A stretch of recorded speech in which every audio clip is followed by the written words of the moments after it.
السلام عليكم، أهلا بيكم في فيديو جديد. هو حقيقة مش فيديو جديد، هو ده جزء من فيديو قديم. الرابط بتاعه فوق لو عايز تشوفه، لكنه مهم وهنتكلم فيه عن تفاصيل المواد عشان نفهمها كويس ونقدر نعدل في أي جزء فيها ونكون قادرين إن احنا نوصل للي احنا عايزينه باللون والشكل المطلوب. فهنتكلم النهاردة عن الشيدنج وأهميته وإمتى بيظهر معانا، وكمان هنتكلم عن السيرفيس باترن وإمتى بيظهر معانا وإزاي أغير الشكل بتاعه لأي شكل أنا عايزه. وكمان هنعرف الفرق بين الموديل وبين الدرافتنج، وإزاي نجيب أي هاتش مش موجود في الملفات الحالية ونجيبه من ملفات خارجية زي الأوتوكاد مثلا. وهنشوف الكات باترن وإزاي نتعامل معاه، والجزء المهم بتاع الماتيريال إزاي أتحكم في الأبيرنس بتاعها وتظهر معانا عشان تظهر معانا في الرياليستيك اللي هو 3D. هنعرف إزاي نغير شكلها، وكمان هنستفيد من كنز الماتيريال اللي موجودة على برنامج الريفت للشكل واوصل للشكل اللي انا عايزه. نفتح بقى الماتيريال وندردش بقى شويه في الامور بعض الامور كده البسيطه، خلينا نبقى واضحه معانا. روح على ماتيريال. طيب هتلاقي هنا حاجه اسمها شيدنج ده ده اللي هيظهر معاك لما تختار من هنا الشيدنج. يعني ده شيدنج، شايف الكلر ده دلوقتي عامل ازاي؟ هو ده اللي هيظهر معاك لما يكون تختار شيد. كويس. يبقى لما تروح في الماتيريال هنا وتختار اللي يطلع في الشيدنج هو اللي هيطلع معاك لما تختار شيدنج هنا في اي فيو، سواء 3D او 2D او وات ايفر، هيظهر معاك اللي انت بتختاره هنا. خلينا نجرب نخلي مثلا الموضوع ده، الكالر ده مثلا نخليه مثلا اللون العجيب ده. قول له اوكي. تمام، غير معاك اللون هنا. يبقى لما تحب تغير اللون معاك هنا في الفيو بتاع شيدد، يبقى عندك من التايتل هنا يبقى شيد. نرجعه تاني زي ما كان.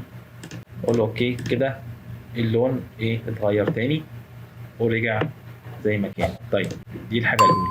طيب السيرفيس باترن والكات باترن. السيرفيس باترن ده هيظهر معاك في لما يكون سيرفيس زي ما انت شايف كده. ده سيرفيس، ان هو مش قاطع في البلوك، هو شايف البلوك، فده بيعتبر سيرفيس مش كات. فاي سيكشن او اي هاتش انت عايز تشوفه في السيرفيس اللي هو ما فيهوش قطع هيظهر معاك هنا. السيرفيس باترن هيظهر معاك هنا. نجرب نغير. مثلا عايز تغير للشكل ده، قول له اوكي. قول له اوكي، هيتغير معاك فين؟ السيرفيس باترن هيتغير معاك هنا.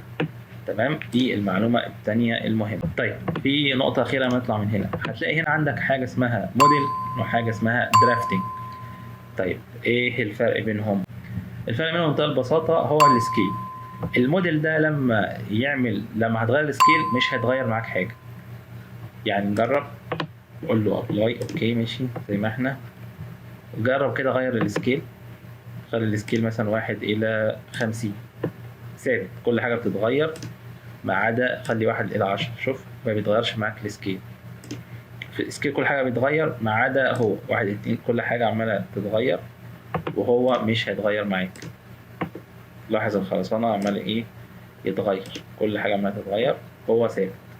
طيب ده الفرق الاساسي. لو انت هتختار مثلا خلي 1:20، لو احنا هنرجع تاني للماتيريال وهنختار مثلا وتخلي درافتنج.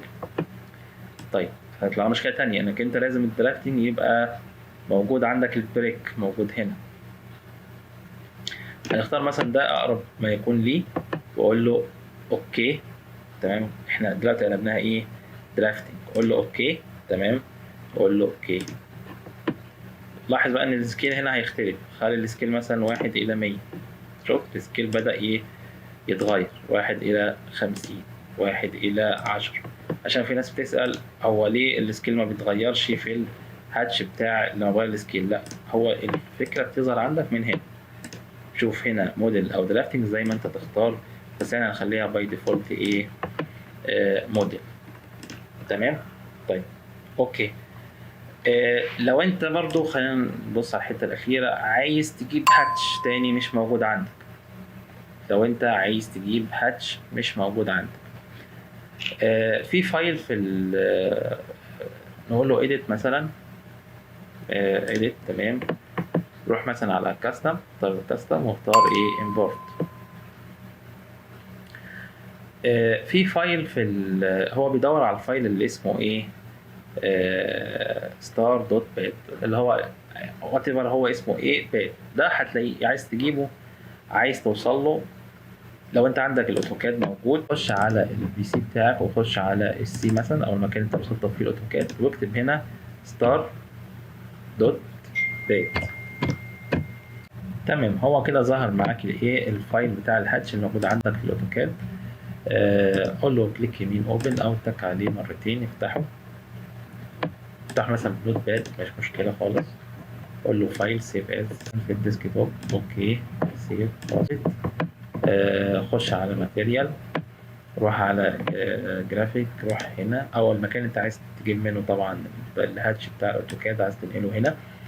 هتقول له edit، هتروح تاني على custom، هتقول له import. كده هيفتح الفايل ايه، شايف هو استورد جميع الحاجات اللي كانت موجودة في ملف الاوتوكاد. كليك كده على تمام، قول له اوكي. تمام، هو جايب معاك اهو. كليك. عايز تغير في السكيل بتاعه، قول له edit. لما تيجي تختاره علم عليه وخلي السكيل بتاعه مثلا 0.7 مثلا، عشان السكيل معاك يبقى لو انت عايز زي يطلع معاك كده. كليك كده انت جبت في الدرافتنج ما كانش موجود، ظهر معاك، قول له اوكي. تمام، نبص بقى على السكشن ده تاني، قول له اوكي. كيف هتغير معاك والسكيل هيقعد ايه، كل ما تكبر السكيل او تحرك فيه هيظهر معاك ايه، يتغير معاك السكيل كمان مع اللوحه. نكمل موضوع الماتيريال، نشوف بقى ايه الكات باترن هنا. برضه نفس القصه بتاعت الايه السيرفيس باترن، بس هيظهر معاك في المكان اللي هو يحصل فيه قطع، هيظهر معاك في المكان اللي اللي السكشن هيقطع فيه. ونفس القصه بتاعت الايه السيرفيس عشان بس ما نطولش عليكم. باقي الابييرنس ده الايه ال 3 دي، وتظهر معاك في الايه الرياليستيك مثلا. تقول له 3 دي ده اللي هيظهر معاك في الايه في الرياليستيك. فلو انت عايز تغير، نفرض مثلا انك انت مش عاجبك الشكل ده وعايز تجيب الايه البلوك اللي هو البلوك بتاعنا اللي هو البلوك الاسمنتي مثلا، عايز تجيب شكله. فانت بمنتهى البساطه هتلاقي انت عندك كنز على فكره بينزل مع الريفت، كنز ماتيريال.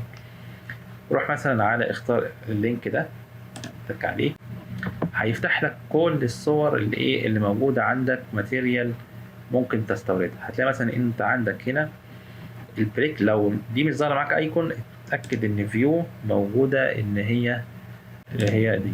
تمام، بحيث تظهر معاك الماتيريال كلها.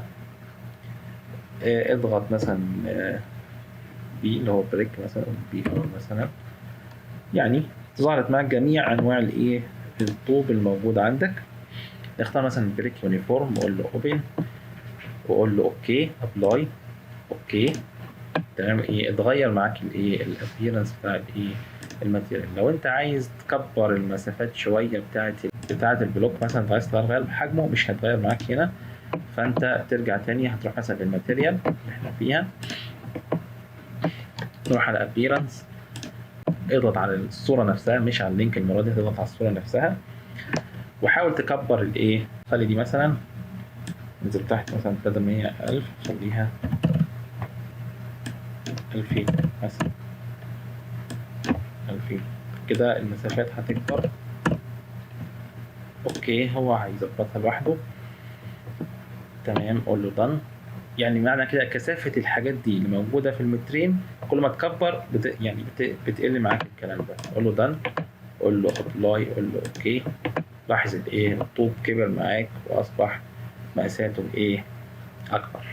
تمام، دي كده معلومة كانت سريعة عن موضوع الماتيريال بتاعت البلوك وازاي نعمل. وبكده نكون وصلنا لنهاية الفيديو بتاع النهاردة. أتمنى يكون عجبكم، ولو كان عجبك الفيديو أتمنى تعمل سبسكرايب ولايك للفيديو. شكرا.